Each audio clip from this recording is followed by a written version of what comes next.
Hello friends, स्वागत है आपका मेरे चैनल फिजिक्स एडिक्शन में। आज हम स्टार्ट करेंगे 12th का first chapter that is electrostatics. So write down heading electrostatics.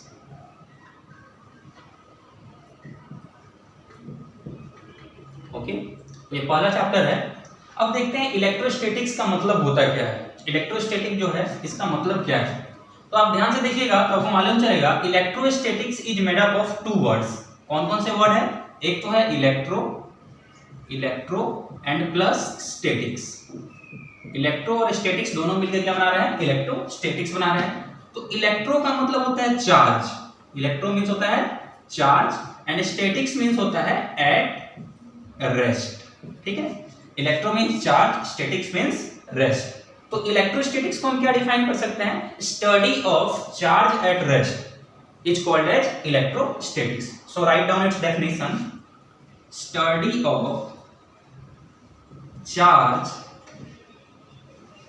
of charge and its behavior at rest is called electrostatics. यानी इलेक्ट्रोस्टैटिक्स में हम किसके बारे में पढ़ेंगे?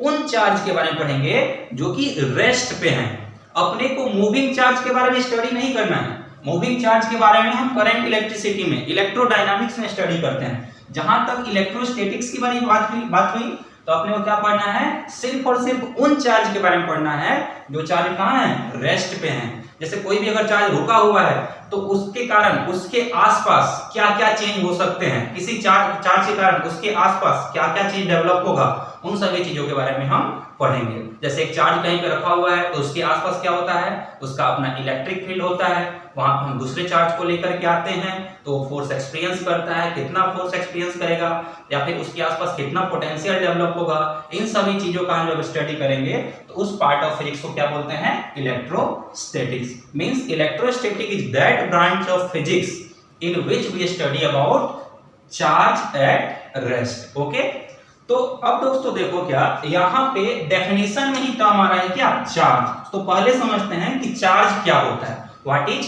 चार्ज? तो अगले क्वेश्चन पे अपने चलते हैं, that is what is charge. ठीक है, तो और next topic is charge. Charge क्या है? तो चार्ज समझते हैं। चार्ज का डेफिनेशन क्या लिख सकते हैं हम? एफिशिएंसी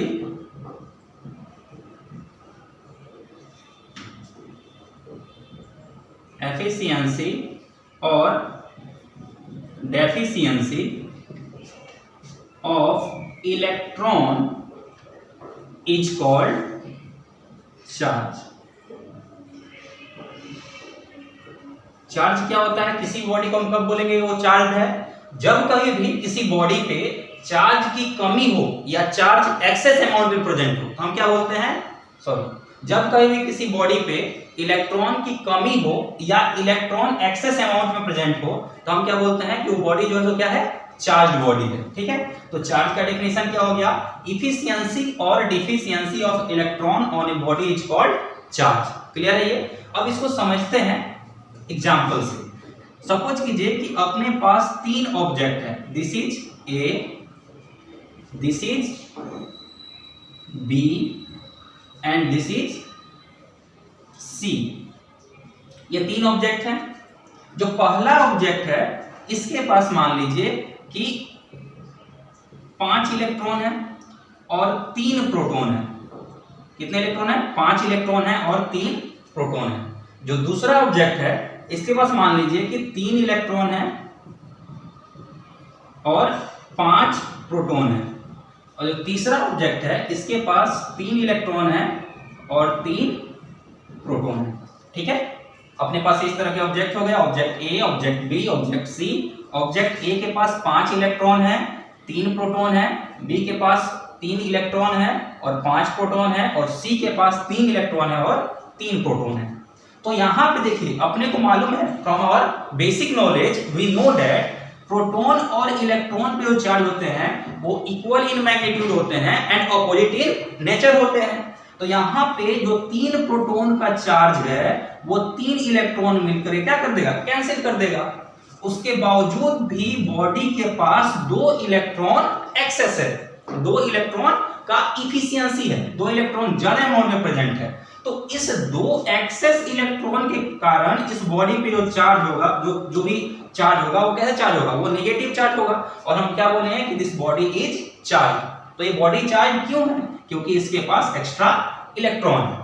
सिमिलरली यहां पे हम बात करेंगे तो यहां पे 5 प्रोटॉन है और 3 इलेक्ट्रॉन है, तो 3 इलेक्ट्रॉन 3 प्रोटॉन को क्या कर देंगे, कैंसिल कर देंगे। फिर भी 2 प्रोटॉन ज्यादा हो गया, या फिर आप बोल सकते हैं यहाँ पे इलेक्ट्रॉन की क्या है, कमी है। तो इलेक्ट्रॉन की कमी के कारण यहाँ पे बॉडी के ऊपर क्या हुआ है, चार्ज का डेवलपमेंट हुआ है। जबकि हम थर्ड केस में बात करते हैं तो यहाँ पे जितना इलेक्ट्रॉन है बॉडी के पास उतना ही प्रोटॉन है, और इसलिए यहाँ पे कोई भी बॉडी के ऊपर चार्ज नहीं होगा, क्योंकि बिकॉज यहाँ पे ना ही तो इफिशियंसी है और ना ही क्या है, डिफिशियंसी है। क्लियर है ये। तो यहाँ पे एक्सिस ऑफ इलेक्ट्रॉन था, इसलिए बॉडी क्या हो गया, negative charge body, negative charge body. यहाँ पे क्या था, यहाँ पे इलेक्ट्रॉन की कमी थी, तो इसको हम क्या बोलेंगे, this is positive charge body, positive charge body. और यहाँ पे ना ही तो इलेक्ट्रॉन ज्यादा अमाउंट में था, ना ही इलेक्ट्रॉन कम अमाउंट में था, तो इसको बोलते हैं न्यूट्रल बॉडी। तो ये समझ में आया आपको कि व्हाट इज चार्ज। चार्ज को हम सिंपली क्या बोल सकते हैं, इट इज एफिशिएंसी और deficiency of electron on a body. अगर किसी भी ऑब्जेक्ट के ऊपर इलेक्ट्रॉन ज्यादा अमाउंट में है या फिर कम अमाउंट में है तो हम क्या बोलते हैं कि वो बॉडी जो है सो चार्ज बॉडी। ओके, तो अब आगे चलते हैं, चार्ज के डेफिनेशन के बाद चलते हैं कि चार्ज का प्रॉपर्टी क्या क्या है, what are properties of charge. So write down next topic, that is properties of charge.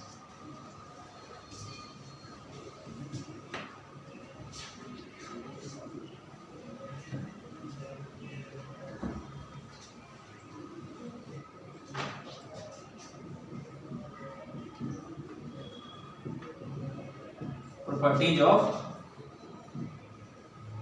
Charge, charge के गुण, चार्ज की विशेषताएं।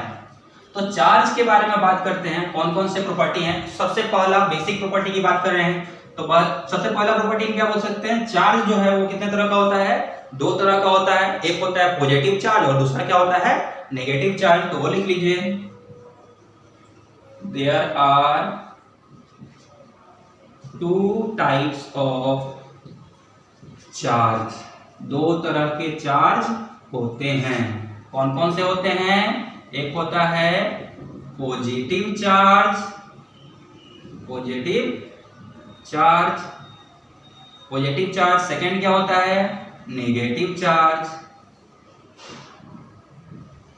आपको ये पहले से मालूम होगा, पॉजिटिव चार्ज जो इलेक्ट्रॉन पे चार्ज होता है वो कैसा, वो नेगेटिव चार्ज होता है, और जो प्रोटॉन पे चार्ज होता है वो कैसा होता है, वो पॉजिटिव चार्ज होता है। तो एग्जांपल ऑफ पॉजिटिव चार्ज हम क्या बोल सकते हैं, charge on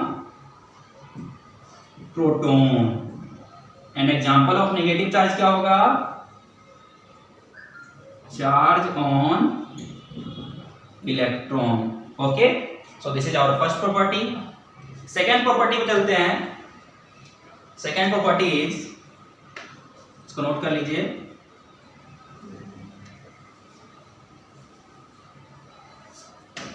second property is like charges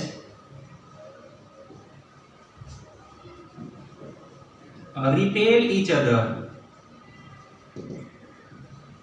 जो एक जैसे चार्ज होते हैं वो एक दूसरे को क्या करते हैं, रिपेल करते हैं, एक दूसरे से दूर जाना चाहते हैं। ठीक है, एक दूसरे पे फोर्स अप्लाई करते हैं, वो भी अपोजिट डायरेक्शन में। तो जैसे मान लीजिए ये प्लस चार्ज है और ये प्लस चार्ज है, ये एक दूसरे से दूर जाना चाहेंगे। अगर ये माइनस चार्ज है, ये माइनस चार्ज है, ये भी एक दूसरे से दूर जाना चाहेंगे। So like charges repel each other. And second हम क्या बोल सकते हैं, unlike charges attract each other, unlike charges attract each other, attract each other।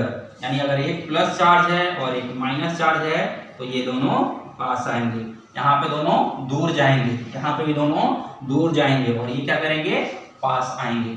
सो याद रखिएगा, पहले से ही मालूम होगा शायद आपको ये। ओके, अब चलते हैं थर्ड प्रॉपर्टी ऑफ चार्ज पे, and third property is conservation of charge. Okay,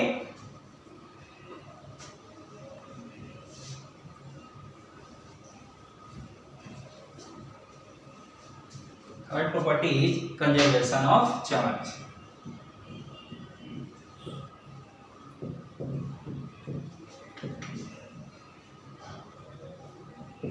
अब कंजर्वेशन ऑफ चार्ज क्या बोलता है? कंजर्वेशन ऑफ चार्ज ये बोलता है कि किसी भी आइसोलेटेड सिस्टम में जो अमाउंट ऑफ चार्ज होगा वो क्या होगा? वो फिक्स होगा। किसी भी एक आइसोलेटेड सिस्टम के अंदर हम ना ही तो चार्ज क्रिएट कर सकते हैं और ना ही चार्ज को डिस्ट्रॉय कर सकते हैं। सो इट्स डेफिनेशन इज, या it's statement is, for an isolated system charge can neither be created nor be destroyed। यानी अगर एक आइसोलेटेड सिस्टम है तो उसमें ना ही तो हम चार्ज क्रिएट कर सकते हैं और ना ही चार्ज को डिस्ट्रॉय कर सकते हैं। हाँ, उस सिस्टम के अंदर चार्ज को एक बॉडी के ऊपर से दूसरे बॉडी के ऊपर ट्रांसफर कर सकते हैं। Means for an isolated system charge can neither be created nor be destroyed, it can be transferred from one body to other body। okay, so this is conservation of charge। एक fix system में, एक isolated system में ना ही तो हम charge को create कर सकते हैं ना ही चार्ज को डिस्ट्रॉय कर सकते हैं, उसका ट्रांसफर एक बॉडी से दूसरे बॉडी पे कर सकते हैं। ठीक है, अगला जो प्रॉपर्टी है चार्ज का वो है, next property is quantization of charge, and it is very important. Board के लिए तो बहुत इंपॉर्टेंट है, बहुत बार इस पे क्वेश्चन आ चुका है क्वांटाइजेशन ऑफ चार्ज पे। So write down next topic, that is quantization of charge. Quantization of charge, ठीक है, ये बहुत इंपॉर्टेंट टॉपिक है, स्टार दे दीजिएगा इस पे। अब देखते हैं क्वांटाइजेशन ऑफ चार्ज क्या होता है। देखो, क्वांटाइजेशन ऑफ चार्ज बोलता है कि किसी भी बॉडी पे जो चार्ज प्रेजेंट होगा, that charge will be integral multiple of amount of charge on electron. यानी किसी बॉडी पे जो चार्ज प्रेजेंट होगा उसको अगर चार्ज ऑफ इलेक्ट्रॉन से डिवाइड करेंगे तो अपने को एक इंटीजर मिलेगा। समझेंगे इसको और डिटेल में अच्छे से। पहले इसका स्टेटमेंट लिखिए क्वांटाइजेशन ऑफ चार्ज का। It states that charge present on any body is integral multiple of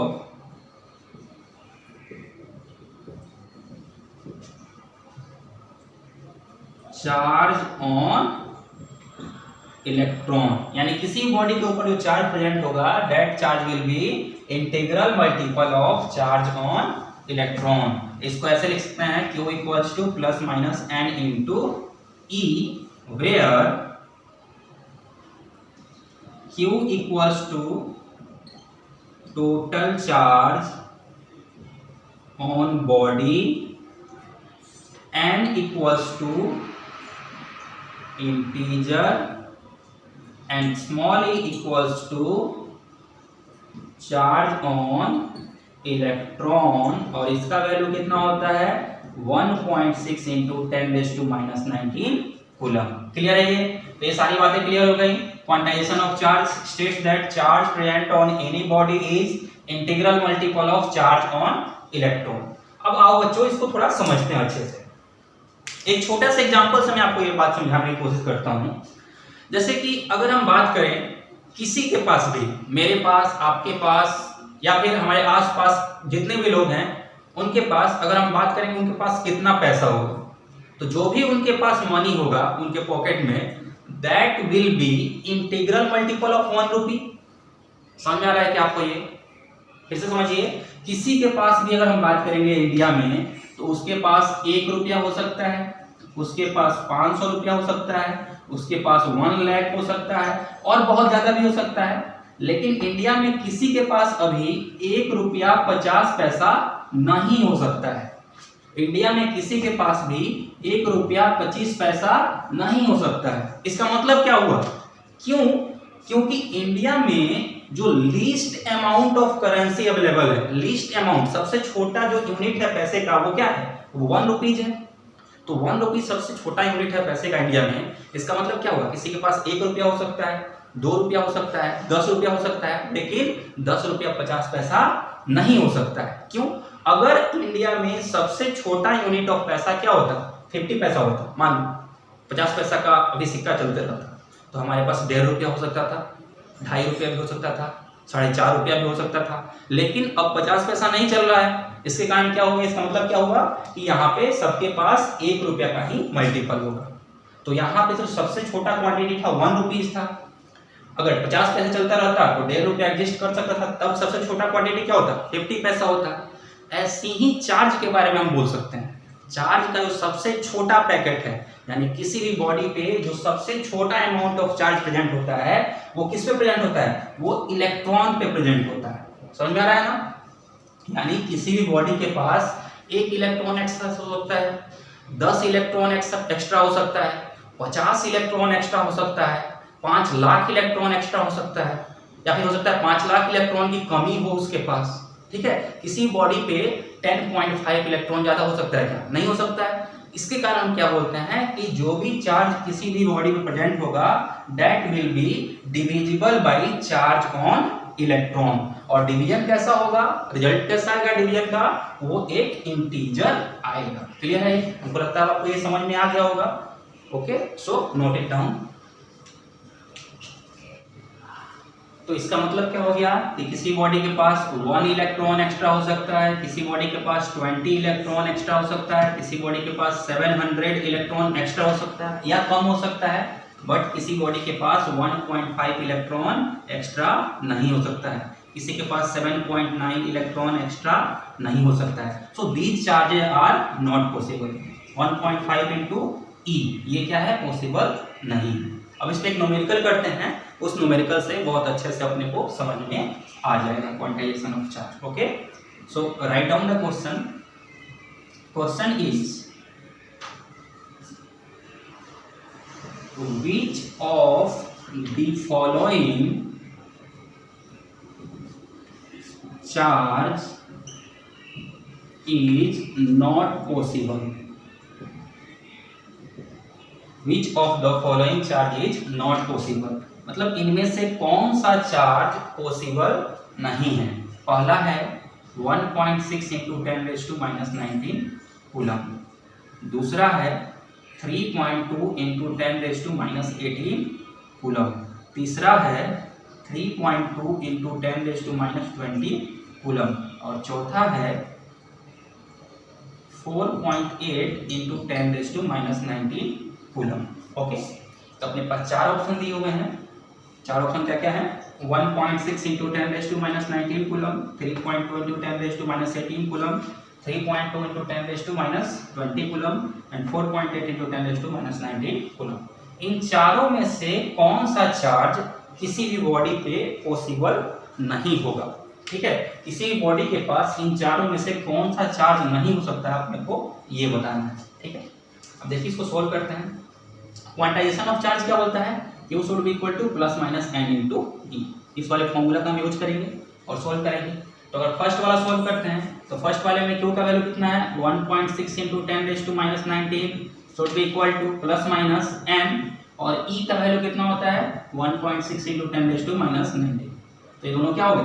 cancel हो गए, और n का वैल्यू कितना आ गया? +1 आ गया। तो क्या ये एक इंटीजर है? हाँ, ये एक इंटीजर है।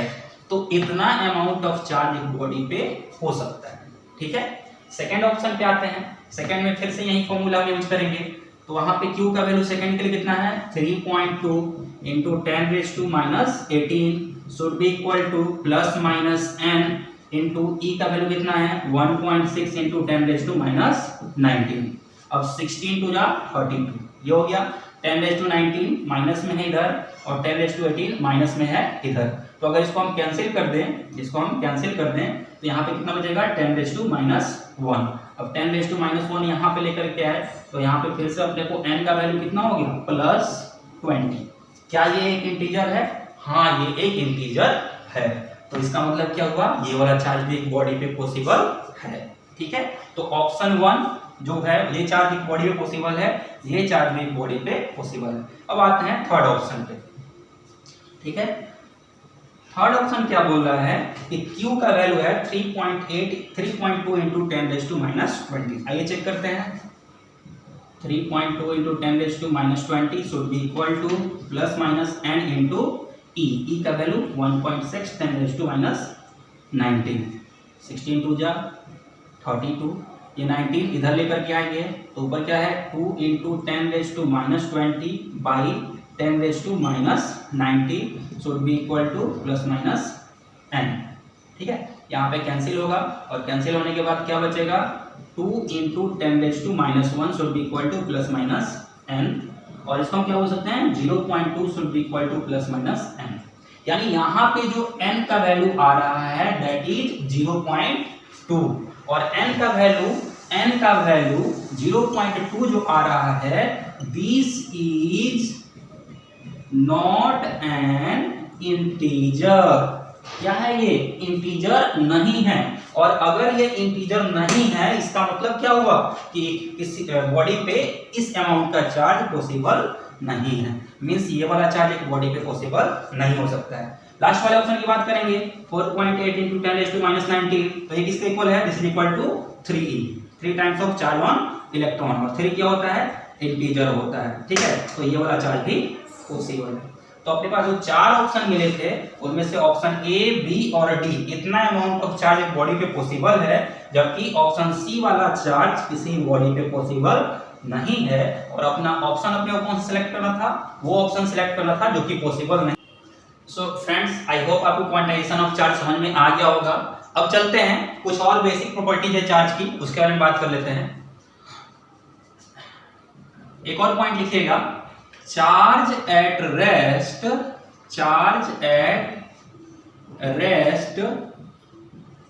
Produces electric field. यानी जो चार्ज रेस्ट पे है वो क्या प्रोड्यूस करता है? Electric field. ठीक है, second point, charge in motion. कैसा मोशन? Uniform motion. तो charge in motion produces both electric field and magnetic field.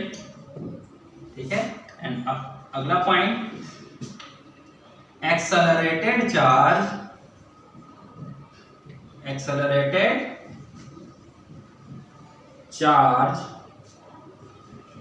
Produces electromagnetic waves. ठीक है, तो ये 3 पॉइंट है, बहुत इंपॉर्टेंट है, समझिए इसको। पहला पॉइंट क्या है? जो चार्ज रेस्ट पे है वो अपने आसपास इलेक्ट्रिक फील्ड जनरेट करेगा। जो चार्ज यूनिफॉर्म मोशन को फॉर्म कर रहा है वो अपने पास इलेक्ट्रिक फील्ड और मैग्नेटिक फील्ड दोनों ही जनरेट कर देगा। फ्रेम ऑफ रेफरेंस पे अंतर आएगा वहां पे। ठीक है, तो जो चार्ज मोशन में है, यूनिफॉर्म मोशन में, वो क्या करता है? वो इलेक्ट्रिक फील्ड भी और मैग्नेटिक फील्ड भी दोनों ही क्या करता है? जनरेट करता है। और थर्ड पॉइंट क्या है? जो एक्सेलरेटेड चार्ज है वो प्रोड्यूस करता है इलेक्ट्रोमैग्नेटिक वेव्स। अब इसको ही मैं आपको नहीं समझाऊंगा, क्यों? क्योंकि ये जो है एनसीईआरटी पार्ट 1 जो 12th का है उसका लास्ट चैप्टर ही है ये इलेक्ट्रोमैग्नेटिक वेव। वहां पे बहुत डिटेल में इसको पढ़ेंगे। जो मैग्नेटिक्स हम पढ़ेंगे, मैग्नेटिक्स, उसमें इसी के बारे में अपने को पढ़ना है। ठीक है, मूविंग चार्ज के बारे में, कैसे एक मूविंग चार्ज है वो अपने आसपास मैग्नेटिक फील्ड जनरेट करता है, तो ये डिटेल में, इसको भी बहुत डिटेल में पढ़ना है। और अपना पहला दूसरा जो चैप्टर है उसमें अपने को पढ़ना है किसके बारे में? इलेक्ट्रिक फील्ड के बारे में पढ़ना है। ठीक है, तो फिलहाल तो आप इसको एज अ पॉइंट नोट कर लीजिए कि जो चार्ज रेस्ट पे है वो इलेक्ट्रिक फील्ड प्रोड्यूस करता है, जो चार्ज मोशन में है वो इलेक्ट्रिक और मैग्नेटिक दोनों ही फील्ड प्रोड्यूस करता है, और जो चार्ज एक्सेलरेटेड है वो इलेक्ट्रोमैग्नेटिक वेव प्रोड्यूस करता है। ओके, अब चलते हैं आगे। एक और पॉइंट लिख लीजिएगा, शुरुआत में ही आपको बताना चाहिए था, उस वक्त में नहीं बताया। जो चार्ज होता है वो कैसा क्वांटिटी होता है? स्केलर क्वांटिटी होता है। ठीक है, ये लिख लीजिए, charge is a scalar quantity. Scalar quantity, charge कैसा क्वांटिटी है? स्केलर क्वांटिटी है। ठीक है, यूनिट की बात कर लेते हैं, तो unit of charge is coulomb. Charge का यूनिट क्या है? कूलम है। ठीक है, एक और बहुत ही इंपॉर्टेंट पॉइंट है, क्या? चार्ज जो होता है, चार्ज वो एक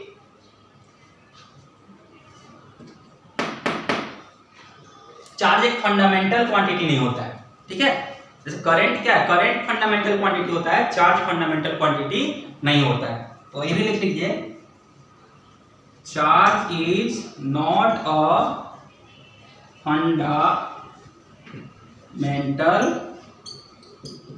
क्वांटिटी।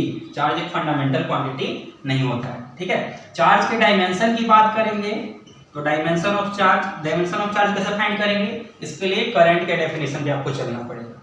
ठीक है, तो फिलहाल मैं आपको लिखा रहा हूं, आप उसे याद कर लीजिएगा। करंट जो होता है वो होता है चार्ज पर यूनिट टाइम। अब करंट का डायमेंशन होता है एम्पियर और टाइम का टी। इसको इधर लेकर के आएंगे तो अपने को चार्ज का डायमेंशन मिल जाएगा, that is a_1। This is dimension of charge, ampere time inverse, ये चार्ज का डायमेंशन है। ठीक है, इसको नोट कर लीजिए।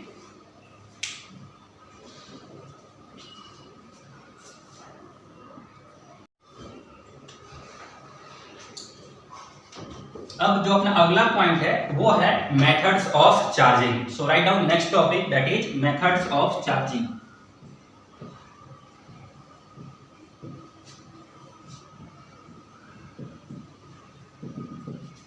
मेथड्स ऑफ चार्जिंग, चार्जिंग करने के क्या क्या तरीके हैं। ठीक है, तो मेथड ऑफ चार्जिंग अपने को 3 तरह का पढ़ना है। पहला जो मेथड है वो है charging by friction. Charging by friction. जो दूसरा पढ़ना है वो है चार्जिंग बाय कंडक्शन। और जो तीसरा मेथड पढ़ना है वो है चार्जिंग बाय इंडक्शन। ओके, तो तीनों मेथड को राइट कर लीजिए, तब तक मैं रिफिल कर लूँ मार्कर।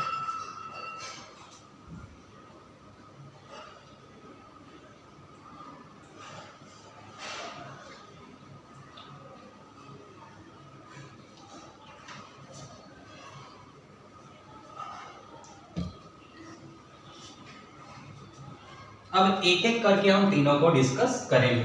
ठीक है, भाई सबसे पहले डिस्कस करते हैं चार्जिंग बाय फ्रिक्शन को।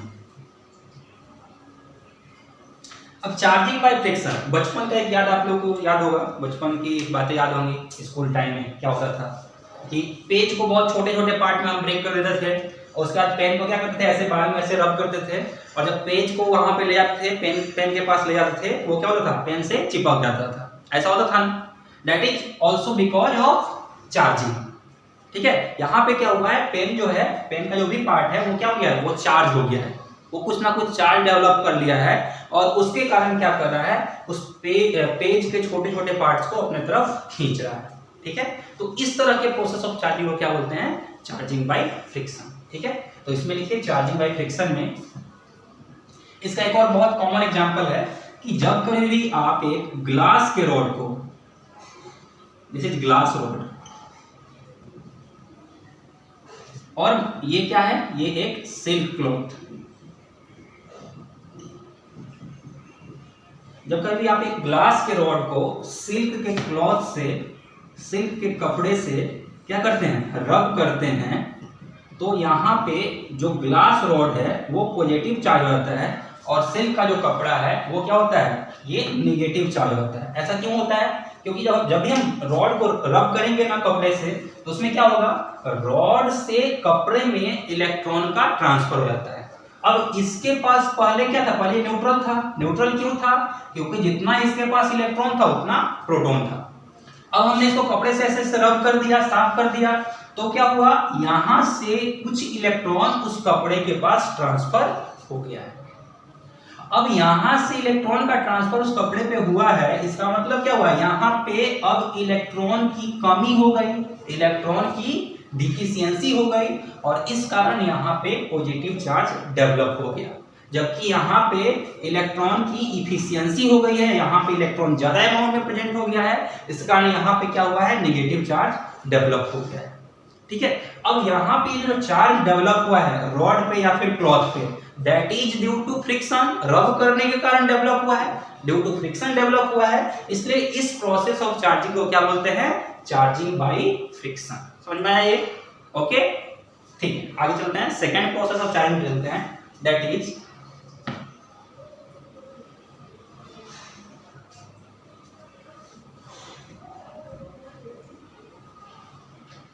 सेकेंड प्रोसेस ऑफ चार्जिंग है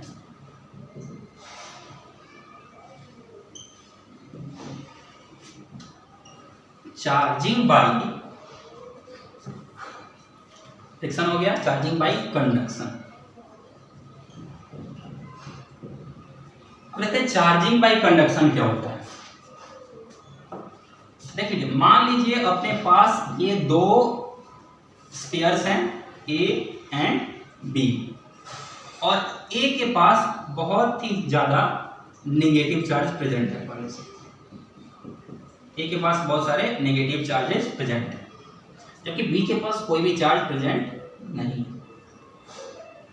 ठीक है, ए और बी को हम एक वायर से कनेक्ट किए हुए हैं with help of A switch. Clear है ये क्या था, ये था इनिशियल कंडीशन था, इनिशियल कंडीशन। अब हम क्या कर रहे हैं, ए को और बी को जो वायर एक स्विच के हेल्प से कनेक्ट किया हुआ था, उस स्विच को हमने क्या किया, क्लोज कर दिया।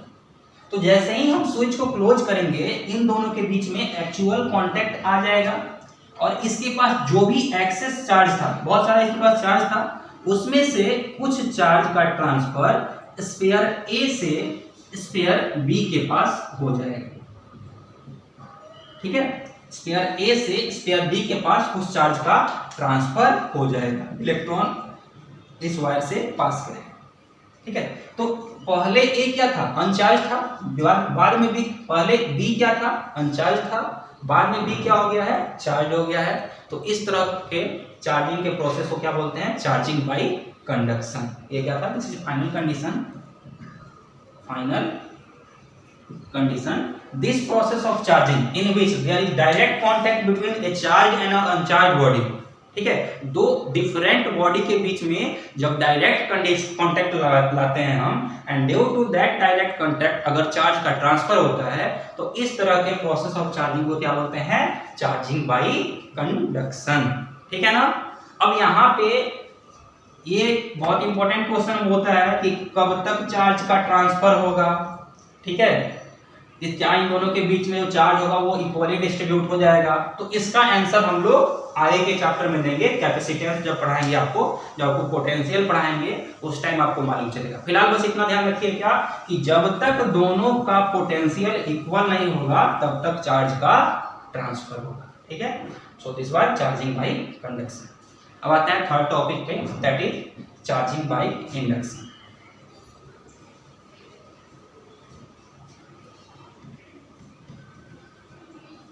थर्ड टॉपिक की चार्जिंग बाय इंडक्शन।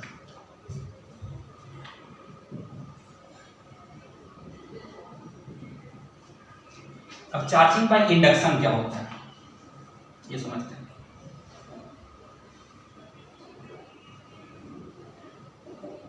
इंडक्शन का मतलब क्या होता है, इंडक्शन इंड्यूस करना, मतलब प्रभावित करना, दूर से ही इंड्यूस करना, बिना एक्चुअल कांटेक्ट किए हुए किसी दूसरे ऑब्जेक्ट को, दूसरे बॉडी को डिस्टर्ब कर देना। ठीक है, उसके अपीयरेंस में चेंज ला देना, इसी को क्या बोलते हैं, इंडक्शन बोलते हैं। ठीक है, तो यहाँ पे चार्जिंग बाय इंडक्शन को एक एग्जांपल से हम समझते हैं। मान लीजिए ये कोई एक मेटल का स्फीयर था, ठीक है, और इनिशियली ये क्या है, ये न्यूट्रल स्फीयर है, इसके पास कोई भी चार्ज नहीं है। इसके पास हम क्या किए, एक नेगेटिव चार्ज रॉड को लेकर के आए। तो जैसे ही हम इस नेगेटिव रॉड को इसके पास लेकर के आएंगे, तो ये न्यूट्रल तो है लेकिन इसके पास चार्ज है, पहले से इसके पास चार्ज है, इसके पास जितना इलेक्ट्रॉन है उतना प्रोटॉन है, इस कारण ये क्या है, न्यूट्रल है। ठीक है, तो जैसे ही हम इस रॉड को इसके पास लेकर के आए, तो इस रॉड ने क्या किया, इसके पास नेगेटिव चार्ज था, तो इस रॉड ने क्या किया, इसके अंदर के इलेक्ट्रॉन्स को दूर धक्का दिया, दूर की तरफ फोर्स लगाया और प्रोटॉन को अपने पास खींचने की कोशिश की। उसके कारण इसके अंदर चार्ज का कॉन्फ़िगरेशन कुछ ऐसा हो गया, मतलब इस इधर की तरफ क्या हो गया, पॉजिटिव चार्ज जमा हो गया और इधर की तरफ क्या हो गया, नेगेटिव चार्ज जमा हो गया। ठीक है, तो पहले हमने क्या किया, ड्यू टू दिस रॉड इसके अंदर के चार्ज के अरेंजमेंट को डिस्टर्ब कर दिया। उसके बाद सेकेंड स्टेप में हम क्या कर रहे हैं, इस रॉड को पास में ही रख रहे हैं और ये जो स्फीयर था जिसमें चार्ज का रीडिस्ट्रीब्यूशन हो गया था, उसको हम ग्राउंड से यानी अर्थ से कनेक्ट कर दिए। अब ग्राउंड का पोटेंशियल क्या होता है, ग्राउंड का पोटेंशियल होता है 0, और जैसे ही इसको हम अर्थ से कनेक्ट करेंगे, ठीक है, जैसे ही इसको हम अर्थ से कनेक्ट करेंगे तो क्या होगा, ये इधर जो भी इलेक्ट्रॉन जमा हुए होंगे वो अर्थ को जाएंगे। ठीक है, जितने भी इलेक्ट्रॉन है वो अर्थ को जाएंगे, क्योंकि इस वाले पार्ट का इधर के आसपास का क्या, इधर बहुत सारे इलेक्ट्रॉन्स आ गए हैं, उसको अर्थ अपने तरफ खींचेगा। तो थर्ड स्टेज में क्या होगा, थर्ड स्टेज में इलेक्ट्रॉन्स सारे के सारे जो भी इस पार्ट इधर जमा हुए थे वो ग्राउंड में चले गए। ठीक है, एक बार जो इलेक्ट्रॉन सारे ग्राउंड में चले जाएं, उसके बाद हम क्या कर सकते हैं, उसके बाद अपने को करना है, ग्राउंड से पहले कनेक्शन ब्रेक करना है, पहले ग्राउंड से कनेक्शन ब्रेक करेंगे और उसके बाद इस जो रॉड है उसको हम साइड कर देंगे। समझिए इसको, ये बहुत इंपॉर्टेंट यहाँ पे है फेनोमेनन, समझने की कोशिश कीजिए फिर से। यहाँ तक तो आपको समझ में आ गया होगा कि यहाँ पे क्या हुआ, जितने भी इलेक्ट्रॉन्स हैं वो ग्राउंड में चले गए। अब ग्राउंड में चले गए इलेक्ट्रॉन्स, तो यहाँ पे दो केसेस बन सकते हैं। एक क्या कि आप डायरेक्ट इस रॉड को हटा दीजिए, अगर हम इस रॉड को हटा देंगे, इस रॉड को हटा देंगे बिना इस वाले वायर के कनेक्शन को ब्रेक किए हुए, तो क्या होगा, अगर इस रॉड को हटा देंगे और ये कनेक्शन ब्रेक नहीं हुआ रहेगा, तो फिर से ये जो इलेक्ट्रॉन ग्राउंड में गए थे वो फिर से इस बॉडी में आ सकते हैं। इसलिए पहले आपको क्या करना है, पहले इस कनेक्शन को ब्रेक करना है। अब इस कनेक्शन को ब्रेक किए, फिर आप इस रॉड को हटाइएगा तो इस वाले ऑब्जेक्ट के ऊपर क्या आ गया, अब इस पे पॉजिटिव चार्ज आ गया है। तो एक ऐसा ऑब्जेक्ट जिसपे पहले कोई भी चार्ज नहीं था, उसके ऊपर हमने क्या किया है, कुछ ना कुछ चार्ज डेवलप कर दिया है विदाउट एक्चुअल कॉन्टैक्ट। ठीक है, तो इस तरह के चार्जिंग के प्रोसेस को क्या बोलते हैं, इस तरह के चार्जिंग के प्रोसेस को बोलते हैं charging by induction. I hope आपको ये समझ में आया होगा। ठीक है, इसके आगे चलते हैं next topic, that is Coulomb's law. So thanks दोस्तों, मुझे उम्मीद है आपको ये वीडियो जरूर पसंद आया होगा। So please do subscribe my channel physics addiction and do not forget to press bell icon. And हाँ, अपने दोस्तों से ये वीडियो जरूर शेयर कीजिएगा ताकि आपके साथ साथ उनको भी हेल्प हो।